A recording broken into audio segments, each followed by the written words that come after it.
আজকে যে বিষয়টা নিয়ে কথা বলবো, আজকে আমরা ইটের ভাটায় চলে আসছি।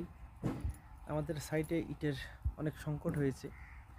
তো ইটের ভাটায় এসে যে বিষয়গুলো দেখলাম, তো ভাবলাম বিষয়গুলো আপনাদের সাথে শেয়ার করি যে আসলে ইটের ভাটায় কোন প্রসেসে আসলে ইটগুলি পোড়ানো হয় বা ইট স্টক করা হয়, তো এই বিষয় নিয়ে আজকে কথা বলবো। জাস্ট আমি আপনাদের দেখাই।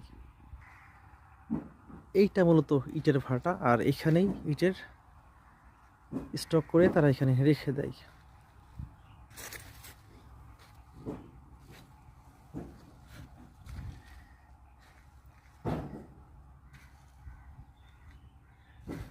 তো এইটা আর কি ইটের গ্যাপ, এর মাঝে মাঝে কয়লা দেয়, আর এখান থেকেই আগুন জ্বলে আর কি মূলত ইটগুলি পোড়ানো হয়।